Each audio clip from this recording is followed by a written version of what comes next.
Well, how nice of the French to agree to talk to the British about this, eh? I mean, it's only about saving lives, isn't it? Oh, well, quel surprise that they finally come to their senses. I think one of the things that we're hearing is that the actual meeting that occurred over the weekend with the Germans, the Dutch, and the Belgians is that it didn't go all the French way that they expected. Clearly, there was anger at the British, or rather Boris Johnson, letting his letter out into the public, and the EU said that. But behind the Yeah. scenes, there is enough going on in Europe to say that this has to stop. And the metrics, certainly the optics for them, is not good. And I think the fact that Gerald Darmanin, who is the Interior Minister in France, has actually come out and said we need to continue talks and begin again is a sign that even Macron is feeling the pressure.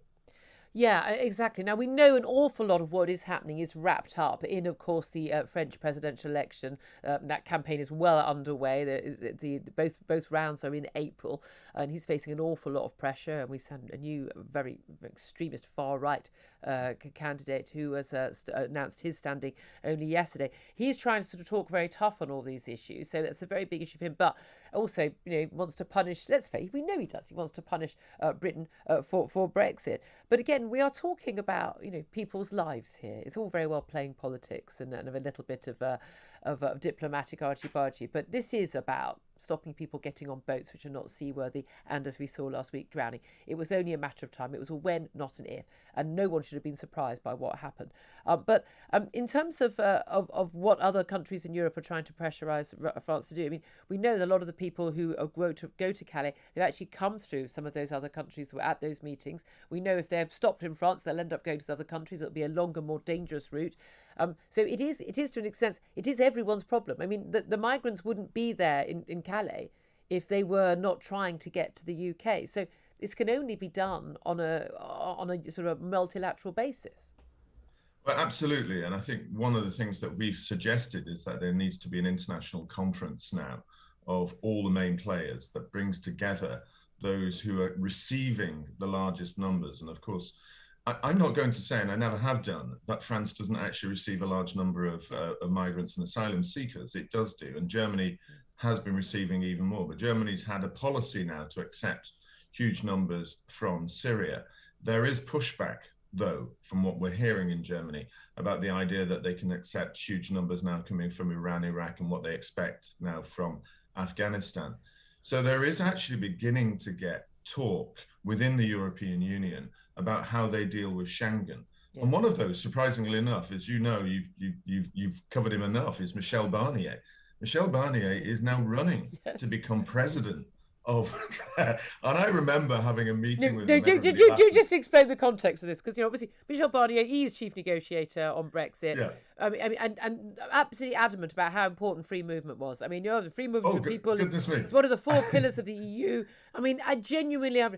And tell us what his platform is at running as president. So it's like a road to Damascus. I remember actually taking a few senior business people to him with a basket. I don't know if you recall that, a basket of British products. And in that meeting, he was absolutely clear that there was no way that Schengen and free movement must be stopped in the European Union. It is the core, the heart, the essence of the European Union. And now his platform is that we must close the borders of the European Union in Schengen for at least 5 years. I wonder where he got that policy from. Yeah.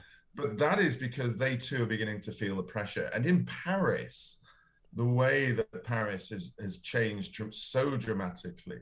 Yeah. If you're Jewish, there is an exodus of Jews from Paris. Many of them are going to Israel and other countries. You can look upon the streets and see huge numbers of people in camps and tents, which is absolutely appalling. I mean, my heart goes out to them having to live there, but they are coming from these countries. So France is feeling it too, in the center, in its heart of wokerati, as I've called it before. And I think people like Zaman, who's now standing against Macron, who is said to have a serious chance of winning, much more than Marie Le Pen. Yeah. All of this is coming down to immigration. Yeah, I mean, I guess everyone can just pretend. You can put your heads in the sand, but the people will eventually decide for themselves. And people, if people feel pushed to to go to these sorts of candidates, then that tells you that the mainstream is not actually tackling the key issues. I mean, in terms of what could be done, actually the stuff that was outlined in Boris Johnson's letter, the 5-point plan to Emmanuel Macron, which I agree with you was very undiplomatic for that to be released. That's not how you do diplomacy. You agree something behind the scenes, then you both announce it. Otherwise, it would look like a win for Boris Johnson. He would have known that. I mean, he knew exactly what he was doing. But not just talking about working together, basically being able to deport people who've arrived back from France straight back to France and things like that. They were actually using lots of new technology. There's drones and the things like that, and joint patrols. I mean, those are all the things that need to be done. Do we really need to have another conference about this, or does everyone know exactly what needs to be done?